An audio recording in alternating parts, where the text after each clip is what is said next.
All right, we got done. YouTube is now meeting.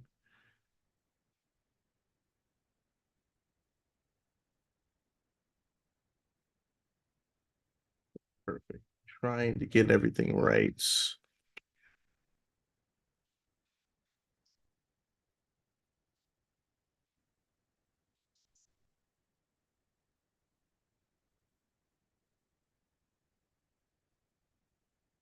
Okay, let me just spread the word real quick. Make sure the audio stream's coming through.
Whoops, that's embarrassing. I have not gone live on YouTube, I think, since January of last year, and that was our last tier list, I want to say. God, how time flies. Jesus Christ. Yeah, I just wanted to just test this out, see how it's going, everything like that. Just want to make sure everything's good. Make sure I can see the comments. Let me see. YouTube.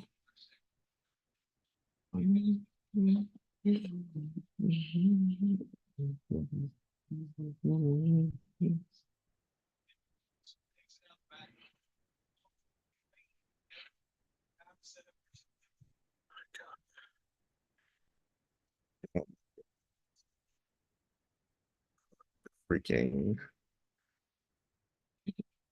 channel live. Boom, boom, boom. Okay, making sure the channel, I can see links, the chat. All right, perfect.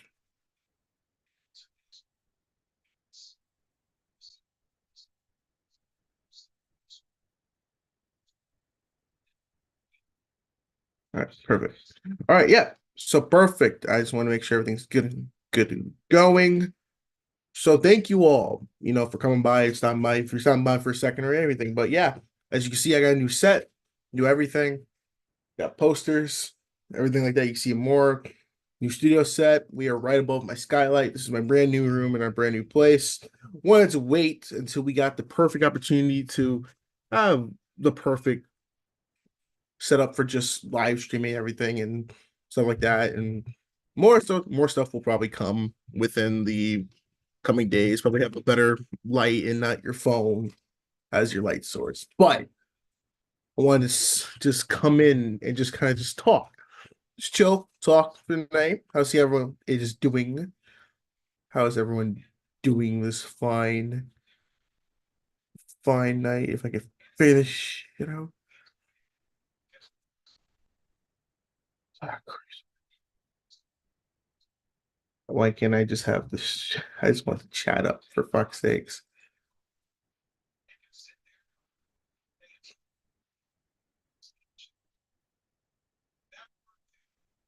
Okay. I just want to have the chat up. Jesus Christ.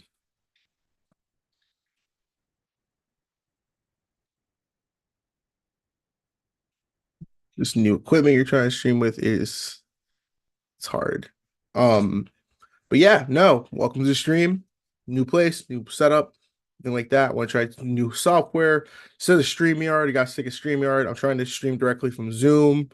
Let's just see how it goes. So far, I think the quality is coming by really good. So we'll see how it works for there. So it was the Royal Rumble tonight. I was gonna stream before the Royal Rumble, and I changed my mind with that. And yeah, a lot happened. Cody Rhodes won 2 years in a row. He beat Pepsi Man. We're gonna get Cody Rhodes WrestleMania night two. If you don't know, I am going to WrestleMania in Philadelphia. I'll be going in April, WrestleMania 40. I'm pretty excited. I got the 650 silver package on location to go, so I'm really excited. But I just gotta talk about some stuff with this Royal Rumble pay-per-view. I thought so. First of all, I guess starting off with it, we got to talk about the elephant in the room, the whole Vince McMahon situation. This lawsuit is just absolutely crazy. Like, we need to. First of all, it was so bad when that suit came out this week that Slim Jim actually said, "Yeah, we're not doing it. We're not sponsoring the Royal Rumble because they've been working with Slim Jim again. They got the Slim Jim car, they got the giveaway and everything like that." But with the whole Vince McMahon lawsuit going on, they decided they were going to pull the sponsorship. Like this tonight, they weren't even going to be sponsored by anyone. Like they weren't going to be sponsored by Slim Jim. But as soon as Vince resigned last night, they came back and said, "Yep, yeah, we'll be back. We'll come back. We'll sponsor the Fatal Four Way for Slim Jim." It's just so weird, but um, yeah, no, I thought that was pretty interesting to see, and I do want to go over some of those text messages because if you have not seen the text messages that this McMahon sent, good God, you are in for a treat, and I will give you a live play-by-play on that tonight. But the Royal Rumble event, let's see if I can pull it up the results for you guys, and we'll go over it. I guess this is like a Royal Rumble recap. Why not? You just kind of Royal Rumble. And the crazy thing with that is that this was I watched the full show, and this went on from about, I want to say probably, I'm thinking, this probably went on for,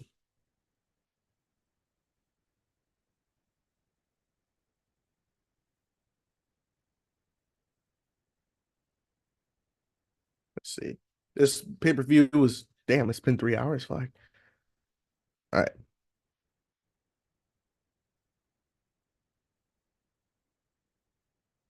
let's pull it up. All right. So I think there was 5 matches in total of this show. Jesus Christ. Shit, screen share. All right, here we go. So the Royal Rumble, we had the Women's Royal Rumble first. Order of entrance, we had Natalya, Naomi, Bayley, Candice LeRae, TNA Impact Champion Jordan Grace. Oh yeah, that's the Naomi came back. I know the rumor that everyone thought that Sasha was going to come back for this Royal Rumble. I don't think she's coming back to WWE at all. I think she's probably gonna go to AEW. So that'll be fun. But I knew Naomi, she was probably gonna come back always because Jimmy, that's her husband, is still with the company. And with Mercedes or Sasha, she really doesn't have anything tying her to WWE except for like Bayley. That's fine. But I knew Naomi was going to come back for us. Now seeing Jordan Grace, who I called a female Scott Steiner, I that was a surprise for me. She debuted in this match as like the crossover. This is like the second time in 3 years that they've had the TNA Impact Champion, TNA Knockouts Champion in a Women's Royal Rumble. Because if you remember back in 2022, we had Mickie James. And what I wish that would stop happening is that Bleacher Report or any news reports would just not spoil it because I already knew that coming in, like, oh, Jordan Grace is going to be in the Royal Rumble. And it's like, okay. Cool. Thanks for ruining the surprise. Like I definitely wanted it to come in, but she looked good. She looked good in the ring. I think she is a very good athlete, good wrestler. Um, I I wish she lasted a little longer, especially when we had the debut of Jade Cargill later. But she did fine for her role. Her elimination was pretty cool. Some of the eliminations tonight in the Royal Rumble, they just look absolutely brutal. Like, oh my gosh, like some of these people, they took the hardest bumps I've ever seen in my life. Jesus, I guess this is the Royal Rumble live stream like recap because I wanted to talk about the Royal Rumble so bad, but it's so then we had Indy Hartwell. Asuka came in at number 7. She did fine. Ivy Nile came in, just whatever. Katana Chance came in at number 9. Bianca Belair probably got one of the biggest pops in the night at number 10. As soon as she got in the ring and started going, it was really fun, but her hair got all over the ring, and I think she took a bump, and like half of her ponytail hair was just all over the ring. And it was like, oh, okay, that's a little that's a that was very just all over the ring. And it was just very, very bad. It was bad. We had Kairi Sane came in, Tegan Knox, Kaden Carter, Chelsea Green, Piper Niven, and there was a spot in the match when Asuka and Kairi Sane both got eliminated, but it was pretty cool how they did it because Kairi Sane was hanging from the apron, but she had like the best muscle dexterity to keep her hands and her feet in the ring like that, like until she got eliminated. Her and Asuka, they kind of looked like they were stretching a bit, but I thought it was pretty cool how they had her on the apron that for that long. Like that was pretty cool. That was like one of the best spots in the match, and it only got better from there. Um, then we had Tegan Knox, we had Chelsea Green. Chelsea Green, I'm going to say, was the highlight for me in the match because what I love about Chelsea Green is that she's not afraid to be the butt of the joke. Like she knows her role and it's perfect. And she can go in the ring. I'm not gonna say like she's a slouch, but my gosh, she's funny. There's multiple moments where she got squished multiple times in the match. It was just so fucking funny. Oh my god. She got squished by Nia Jax. She got squished by her own partner, and it's got funnier and funnier and funnier. And I loved it. I freaking loved it.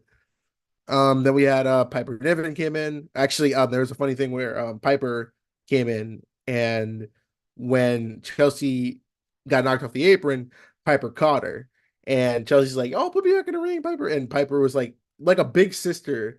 This is like she's like, "Oh," and it always dropped her. It was like really fun. Like I don't know why that made me laugh. Like I hate the fact that that made me laugh. It was really funny. We have Zia Lee, whatever. And Zelina Vega, I gotta say, Zelina Vega, her cosplay stuff is amazing. Let me see if I can find what she had for cosplay. Zelina Vega from 24.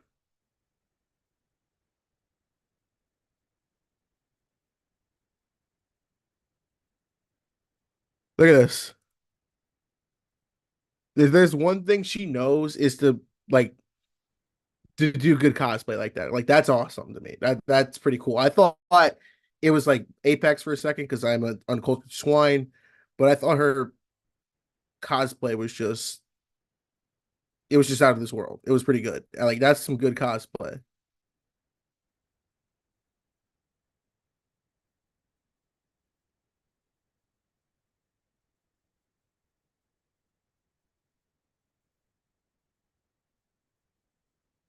But that's here and there. But no, it was pretty good cosplay. Like I liked her outfit for that. She tried to hit the code red a few times on both Piper and um Naya, and it didn't work. But I think this year a lot of people are predicting she's gonna have a breakout year, probably win like a title at least. And she signed an extension, and I guess the seeds were kind of planted when in Puerto Rico in Backlash last year. She got a big pop in her hometown, so we'll see. We have Maxine Dupree. Maxine Dupree, she's fine. I mean, I was texting my friend. She's got a good spirit, and a few a little bit more seasoning. There could be something there, but she came in and did a tilt a whirl head scissor, and that was a rough looking tilt a whirl I saw. in the ring, and it was so bad they had to do it again because she did another like shoot, like thank you spot, and it was like okay, you screwed up the first time, but it's okay. We'll just try it again, and that was I don't know. It was there's something with her there. I do like her worm that she does that from Otis. That was pretty fun, but we'll see if Maxine Dupree has any potential. I feel like she does, but it's going to take a lot more. Nia Jax came in at number 19. So Nia Jax has to be the biggest heel in the women's division. A lot of people do not like her, and I think she's more, I want to say go away heat, I guess maybe turn the channel heat, but it's effective considering the history she's had, injuring multiple superstars, and everything like that. And probably reports that, Rock being Rock's cousin, you get yeah, all that. But that's when I think I like it the most. I like Nia Jax. Like I'm not gonna say I'm like her number one fan, but I like what she could bring to it. Is there something to her if she knows how to keep the women safe that she works with? Yeah, there's something there. But otherwise, it was fine. Shotzi came in at number 20. Becky probably got the biggest pop of the night in the Rumble for the women with number 21. And she lasted pretty good until she got eliminated. She got eliminated like kind of low key, was weird. Alba Fire came out. Shayna Baszler came out. Valhalla came out at number 24. And then all of a sudden, R-Truth music came in and he ran in and got Valhalla eliminated. That was kind of funny. I like what they're doing with R-Truth. I like the whole Judgment Day sort of, oh, I'm part of the Judgment Day, Tom and Nick. Yeah, I think that's pretty funny. So it was funny that Mia Yim or Misham came in at number 25. Zoe Stark, 26. Roxanne Perez from NXT came in at number 27 and making her debut finally after signing, I believe, in the summer of 2023. We had no idea when we were going to see Jade Cargill. We finally got to see her in the Royal Rumble match. So this was a very interesting like last three because people thought, oh, AJ Lee is going to come back, or maybe Mercedes Moné or Sasha, like AKA Sasha Banks, was going to debut. No, but it was so cool to finally see Jade Cargill in a ring. She looks better than she did when she was in AEW. I'm assuming the time they had between her signing and Royal Rumble, they had her as much as they could in the Performance Center learning the WWE style. And from what I saw, she's pretty good. She's doing good. We'll see how they go from there now that she's going to be established more. And let me tell you, the place went nuts when she eliminated Nia Jax. That arena, that stadium went absolutely crazy. That was like everyone was happy, jumping up with joy. And then when she matched up with Bianca Belair, the dream match that everyone's happened, that was like Hogan Warrior vibes that people were having. And that was like, oh my God. And it was good. I want to see that match. Let's see that match. The Tiffany Stratton came up at number 29. She got a pretty good pop, Tiffany time. Number 30, and we had Liv Morgan come back from injury, shoulder injury. She lasted until the top three. So the last three we had were Bayley, Jade Cargill, and Morgan. Bayley had come in at number 3, and the storyline with her is that she wants to not be the weakest link in Damage Control because everyone in Damage Control that's wrestling, Dakota Kai doesn't count, she's injured, that everyone in Damage Control has gold. So, with that said, Bayley wants to be able to not feel like that anymore. So, she entered at number 3, and she actually set the Royal Rumble record for the women for being in the match the longest. So, I think that was pretty cool. So it came down to 3. It was gonna for a second I knew Jade wasn't gonna win. Maybe like I had a feeling Bayley was gonna take it because after Kyrie and Asuka was eliminated, I feel like it was gonna be a matter of time for Bayley won. She eliminated Liv, eliminated Jade, Bayley eliminated Liv, and Bayley is going to WrestleMania 40. So assuming the story's going to go how a lot of people think it is, I think Bayley is probably going to turn face. She's probably going to feel that Damage Control, either she's going to get kicked out of Damage Control or she leaves on her own fruition, and she's going to challenge Io Sky for the title because I feel like with Rhea Ripley, they're probably going to lean towards more Becky versus Rhea at WrestleMania, and I think Bayley's probably going to do EO versus her and kind of like damage control and everything. So we'll see. But I feel like out of this Rumble, and I'll talk about the men's in a few, the women's Rumble was so much better than men's. It was really, really better. And like it was just really, really better than it was so much better than men's. A lot more, the crowd was a lot more like pumped for it. They liked it. And I definitely would say that people had more fun with the women's rumble. And Bleach Report gave an A. And I don't know if I want to grade matches yet. This is my first wrestling recap live, and we'll see. Well, maybe I'll think about it and see how this does. And I might do it for the elimination chamber next month. So we'll see. Um, Oh yeah, beginning of the show too. Pat McAfee came back. Kevin Patrick is gone from WWE, thank God. I'm sure he's a cool guy, but his commentary was driving pretty much everyone nuts. And he's gone. So I figured Pat McAfee was going to come back, and he came back, joined the commentary team, and you know, um, so next matchup, because this show only had 4 matches. This was a 3 hour long show, but each match actually had some time built to it. So the next match we got the Fatal 4 Way for the Undisputed Championship. We had Reigns, Knight, Orton, Styles. So a lot of people had Randy Orton as the dark horse candidate to kind of win this match because it was a way you do a Fatal 4 Way to protect Roman.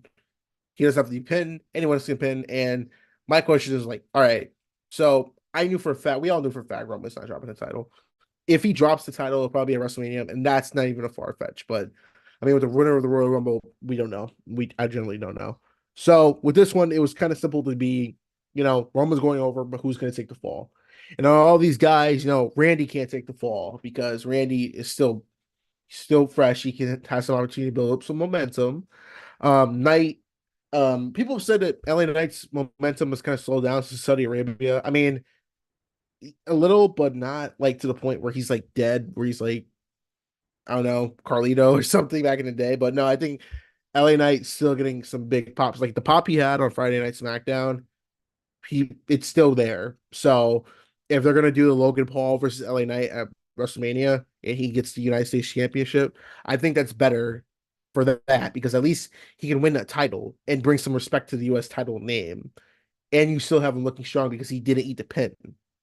And AJ, it was just left to AJ. Unfortunately, AJ had to take the fall. I guess it sucks, but it happens like that. Um, so yeah, the match was okay. Um, it with Roman, when you watch a Roman Reigns title defense, especially now, they're like, oh my god, it's 1,305 days he's be champion. He's recently just passed Bruno Sammartino for like the most days as champion, which is impressive. But when you watch one Roman Reigns title defense, you kind of watch them all, like everything since Bloodline. So like from late 2021 to now with the Bloodline, it's standard Roman match, go through everything like that. Spear, Superman punch, guy hits his finisher, gets the 1-2. Ref gets pulled out. It's either Solo Sikoa, it's an Uso. The night it was the Uso. So um the match was going fine. Like I think it was still predictable. We all know where Roman was going. Um, like I said, Randy hits the RKO. Ref goes 1-2. Solo pulls out the ref. Spikes Randy. Spikes LA Knight. Tries to like bulldoze AJ to the barricade. AJ moves, and it ended with uh AJ going for a springboard, but LA Knight tripped him on the ropes by accident. Roman got AJ, got the pin, 1, 2, 3. Roman's still a champion, if there was any doubt. Um, yeah, no, I think we all knew that Roman was not losing the title at all. Like there was some odds on favorite to be like, oh, Roman's gonna drop the title, Randy's gonna get it. and maybe Cody can challenge Randy and finish his story. But no, it was going to be Roman. Roman is not dropping the title anytime soon. Like, I'd be surprised if he drops the title soon. If he drops it on WrestleMania, then I'll be looking stupid. And they gave it a B, and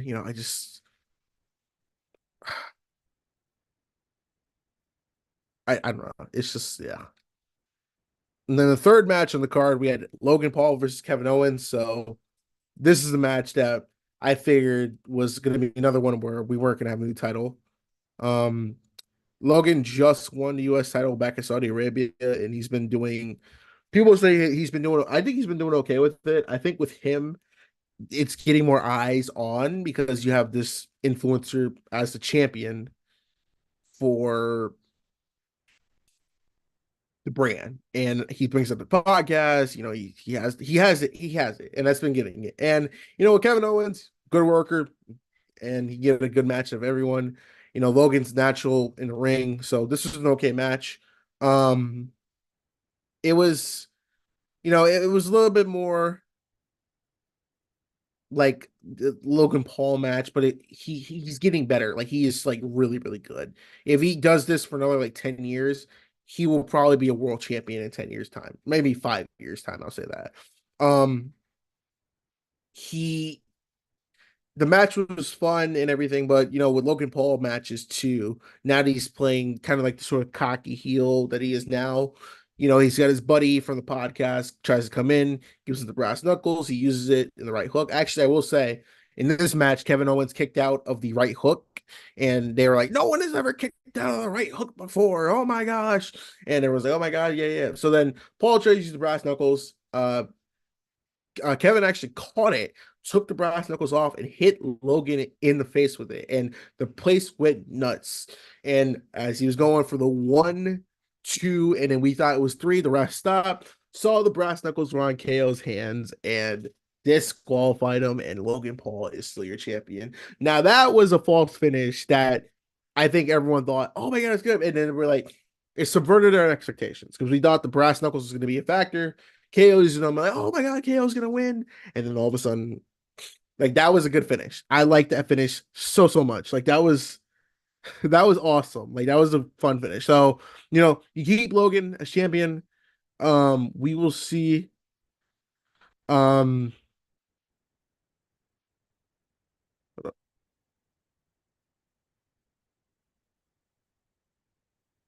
we will have Logan as champion. They're probably going to keep him champion until WrestleMania. And, if the rumors are true, it'll probably be him versus LA Knight at WrestleMania. And they probably want to just keep the belt on him just to have a little bit more fun with it. So, I don't know. Maybe KO can have one more shot at it, but I think this was probably a fun match and definitely one of the better. This is much better than the previous match. And then the last match, we had the men's Royal Rumble, which had a lot of hype because looking at this poster, besides, a couple, probably the first 4, Drew, Cody, Punk, and Gunther, were your best shot of like your winning. I say Drew and Gunther were the long shots, but it was really between Cody and Punk. So the order, we had Jimmy and Jay Uso starting off number 1 and 2. That was pretty cool. They might have a WrestleMania match, which hopefully that's the case. Grayson Waller came out in number 3, and that was whatever. Andrade came back at number 4. He recently finished up with AEW. He was trying to get fired, go back to WWE, and he's back. Carmelo Hayes came in at number 5. Shinsuke at number 6. Santos Escobar came in at number 7. Karrion Kross came out at number 8. Dominic Mysterio came in at number 9. Carlito at 10. Bobby Lashley came in at number 11. He got eliminated by Kross, and him and the Final Testament, Kross's new group and everything, they came out and they fought with the Street Profits. So um it was whatever. Ludwig Kaiser came in, Austin Theory came in, Finn Balor came in, number 15, Cody came in, Bronson Reed at number 16, Kofi Kingston that's number 17, Gunther came in at number 18, Ivar number 19, that's fine, and number 20, which is originally reportedly going to be Brock Lesnar, but the whole Vince thing with him being named in that whole lawsuit as a potential person engaging in illicit activities with a employee or former employee of Titan Towers, he was promptly removed. And it was reported that Braun Breaker or some NXT superstar would take his place in it. And Braun Breaker, he did good in this match. He definitely will probably be getting a call up this year. He's definitely, I think he's done a lot in NXT since like he's been the workhorse like for that NXT 2.0 since they were like the 2.0 thing. And I think it was much better. He was really good at this. And I'm enjoying his tag team run with Baron Corbin and NXT for the Dusty Rose guys. That's funny. Omos came out at number 21. Pat McAfee was a surprise entry at number 22. He got in the ring, saw Omos and Ron Breaker in there, lasted 38 seconds, and jumped over the ring like a smart man would do. Jamie McDonough came in at number 23. R-Truth at number 24. The Miz at 25. Damon Priest at 26. CM Punk came in at number 27. And Ricochet 28. Drew McIntyre 29. And Sami Zayn number 30. So the last four people, it came down to Rhodes, Punk, Gunther, and McIntyre. And we didn't know. Like, we knew Gunther and Drew were going to win. We don't even know if Drew's going to resign. He probably will at the 11th hour, but we'll see. Because right now his character is actually very interesting right now. He's like a tweener, but he's like slowly going crazy for when he does his full heel turn, which I think will be pretty cool. Cody eliminated Gunther, and then we were down to both Cody Rhodes and CM Punk. Now that promo that they had on a Monday, people were like, "Oh, we need to have this match instead of Cody versus Roman or CM Punk versus Seth. Like this is like this should be a match." And for a time, I had no idea who was going to win. I thought it was going to be Pepsi Man all this time, and I thought that was probably be uh it. But knowing that what they wanted to do even before they got Punk back, I, I just thought Punk was going to take it, but then he did too much grandstanding. I'm like, uh-oh. And then Cody eliminated him, and Cody won the Royal Rumble 2 years in a row. Now, Twitter was split on it. I was on Twitter, and some people were happy, some people were mad. They're like, oh my gosh, because like, if you think about it, if Cody loses at WrestleMania again, what do you do with Roman? Like, is he going to defend are you going to go for the all-time like record for holding the title? Like, is that what you're gonna do, or you're gonna do like what's the plan here? And then okay, so how do you get Punk versus Seth? Do you do a number one contender match at Elimination Chamber, or do you do like how do you get to that story? Like, there's so many ways. Like, my friends like, oh, what's this all like? I have no idea. And then where's The Rock come in? Does The Rock come in, challenge Cody to be number one contender? Does Cody beat The Rock, or does he do something to get a triple threat match? So there's so many different ways, and this is the first stop in the road to WrestleMania. We still have one more. We have 70 days or 69. It's 1 a.m. It's 69 days till WrestleMania 40. We have no idea what's going to happen. All we know is that Cody won Royal Rumble. So now the question is, do you do Cody versus Roman night 2, night 1? Do you do Cody versus Rock on or what is Rock playing? How do you get CM Punk versus Seth? What's going to happen in Elimination Chamber? Yeah. So I feel like the next couple of weeks of TV are going to be interesting to watch, along with what happens what happens in Elimination Chamber will probably solidify what's going to happen in night 1. So we got to keep an eye on that. But I just want to do a quick stream going over the Royal Rumble results. I'll probably do one for Elimination Chamber next month. Or maybe try to do these wrestling recaps and everything for pay-per-views. And probably plan them out and everything like that. Like, that'll be pretty fun. But make sure you like and subscribe and everything. And let me know, what did you think of the Royal Rumble 2024? Were you disappointed? Were you excited? Were you happy? Let me know in the comments below. And are you going to WrestleMania? Until then, I will see you all.